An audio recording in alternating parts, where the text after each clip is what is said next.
लाचखोरी, महिला कर्मचाऱ्यांचं शोषण आणि कामगारांच्या मृत्यूस जबाबदार अप्पर कामगार आयुक्त किशोर दहिफळकर यांना तातडीने सेवामुक्त करा. नागपुरातील कामगार व पीडितांची उग्र मागणी.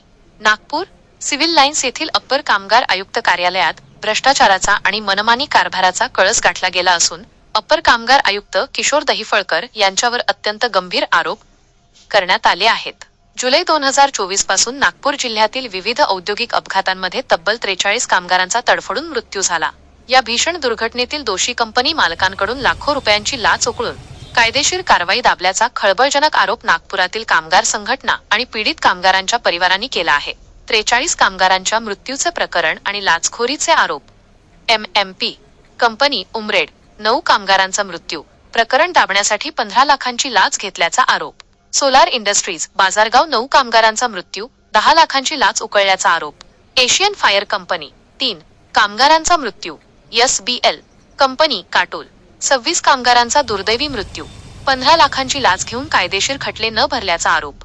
कंत्राटी कामगार अधिनियम 1970 किमान वेतन कायदा आणि सुरक्षा नियमांचे सर्रास उल्लंघन करणाऱ्या कंपन्यांवर कारवाई करण्याऐवजी अवैध माया गोळा करून मृत कामगारांच्या परिवारांच्या दुःखावर मीठ चोळले जात असल्याचा आक्रोश व्यक्त होत आहे. प्रमुख मागण्या आणि अतिरिक्त मुद्दे.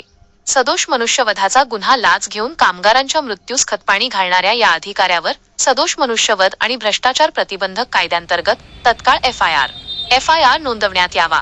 महिला कर्मचाऱ्यांचे शोषण, पोश ऍक्ट उल्लंघन.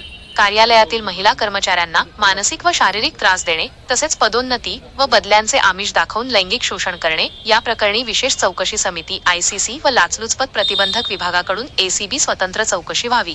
उच्चस्तरीय SIT साईट चौकशी. दहिफळकर यांच्या कार्यकाळात दिलेल्या सर्व कंत्राटी परवान्यांची आणि औद्योगिक तपासणी अहवालांची निवृत्त न्यायमूर्ती किंवा SIT मार्फत चौकशी केली जावी. अवैध संपत्ती जप्ती, लाचखोरीतून उभारलेल्या मालमत्तेची सक्तवसुली संचालनालय ED आणि लाचलुचपत प्रतिबंधक विभागाकडून ACB चौकशी करून ती जप्त करण्यात यावी. तीव्र आंदोलनाचा इशारा. राज्य शासन आणि कामगार विभागाने किशोर दहिफळकर यांना तात्काळ सेवेतून निलंबित करून कडक कायदेशीर कारवाई न केल्यास नागपूर जिल्ह्यातील सर्व कामगार संघटना आणि पीडित कुटुंबीय तीव्र रस्ता रोको व कामगार आयुक्त कार्यालयाला टाळे ठोको आंदोलन छेडतील असा इशारा देण्यात आला आहे. PTN न्यूज करिता संजय अतकरी.